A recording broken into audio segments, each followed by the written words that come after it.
คือเก่าเลยมายำกับดักหมูป่าน้ำพอคือเก่าเนาะ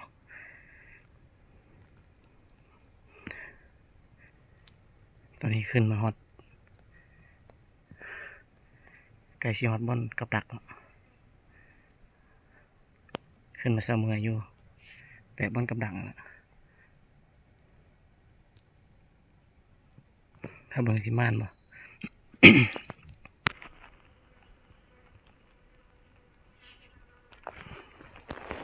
ตัวนี้ก็เวลา12:30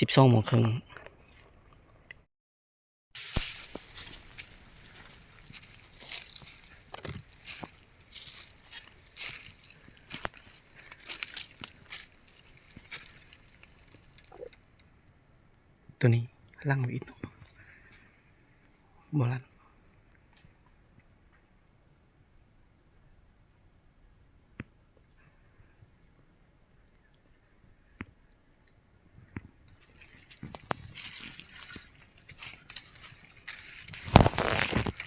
ยังบ่ลัน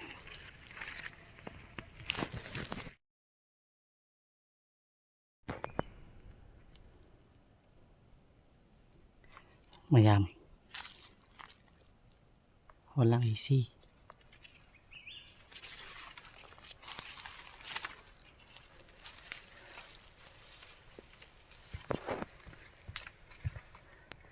ล่างอีซี่มาแล้ว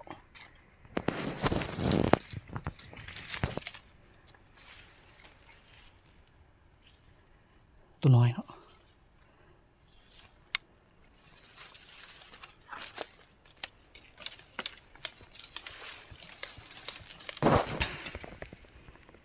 มาแล้ว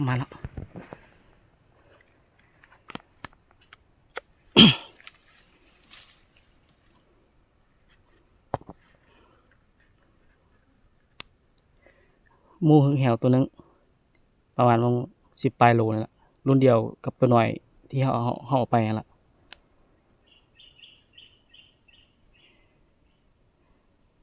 อยู่อันบนฟ้านล่างหันบ่บ้านเฮามาแปลงสุดแล้วเนี่ย3ลังเนี่ย ตายคือบ่ยังบ่ตายก็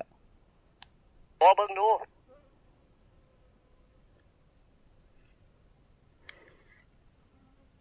สิบ่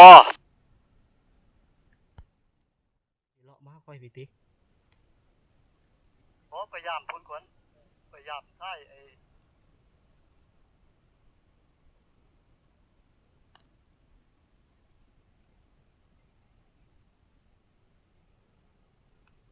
มันฮัดดีอยู่อันนั้นเนาะอันจะเป็นเนาะบ่ข้ามเนาะ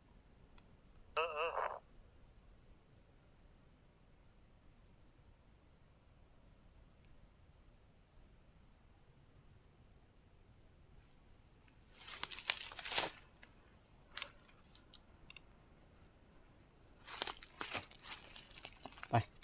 นี่เฮาสิพยายามอีกก็เดี๋ยวเฮาสิพยายาม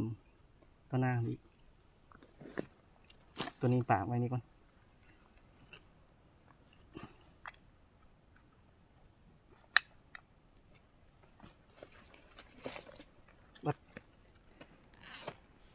มัดตัวแรงค่อย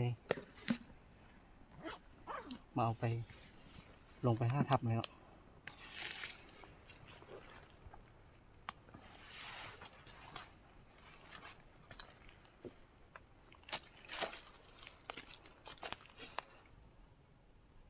พอดีครับไม่ไรเนาะนิ่งเลยยังบ่ตายอยู่นั่นเนาะ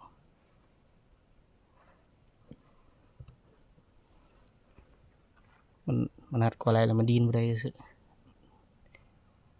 ยังบ่ตายอยู่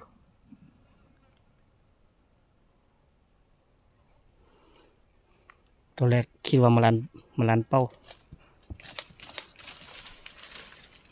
ปีแล้ว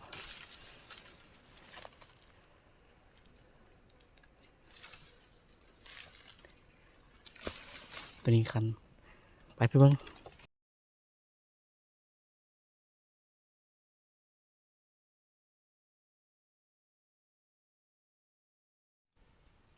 กบกตัวอัน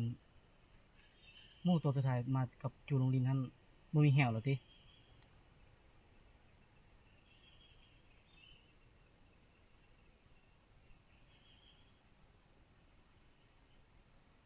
นี่กูกลางไม่แล้วอยู่แปะต้นมันนะอยู่ฝากเบื้องนั้น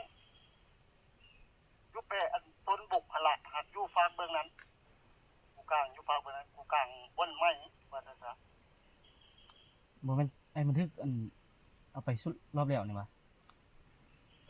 ไอ้ที่กะละหัดใหญ่บนกลางไม้หยังวะ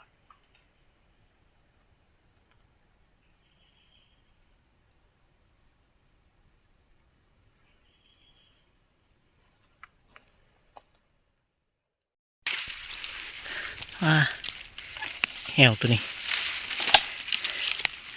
ตัวมันยังถึงไหมไส้ขาดเลยครับขาดเลย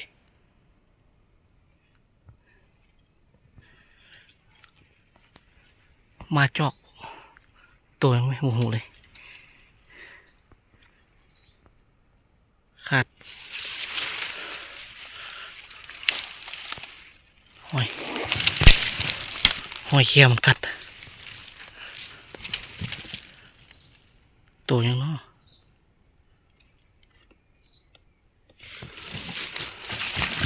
ตัวนี้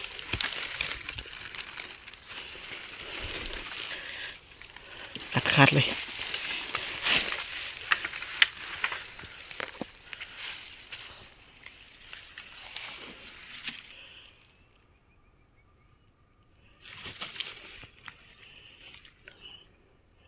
มาจอกบอกเลยตัวยัง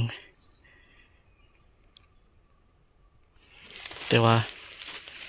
มันบันทึกนี่คือว่าบ่เห็นพันบ่เห็นยังเลยเห็นแต่หอยกัดไปไหม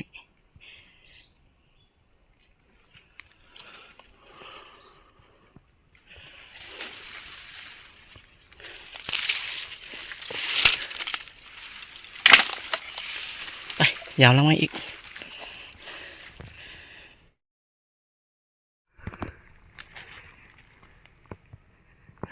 เมื่อกี้ยิงหอกแดงเลาะยามเหี้ยวมาหอกแดงไม่ใช่มากินมากระบอกยิงตกลง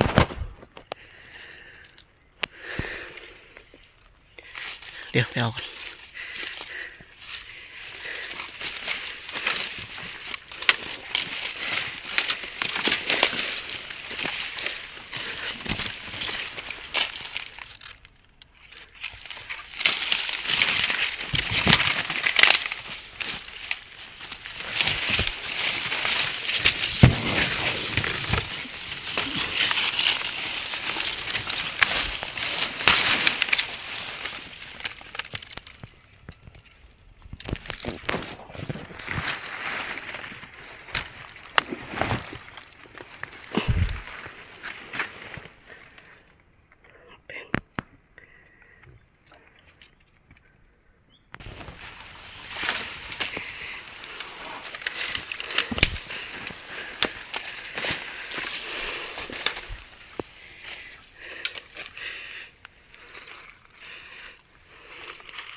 ตัวผู้ยังดี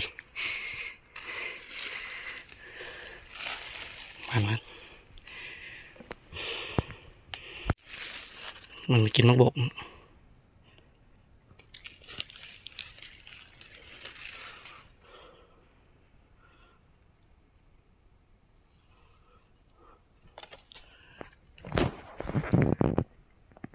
แถวนี้มีแต่ต้นมักกระบก3-4ต้นแถวนี้แต่ยังบ่ได้หรอกหมูกินสิหมดแล้ว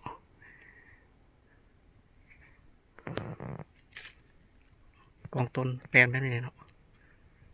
หมูลินเนี่ยนี่นะ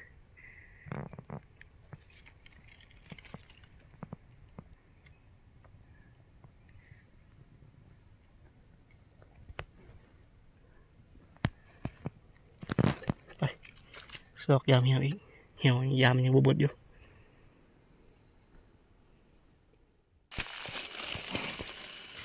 หมุน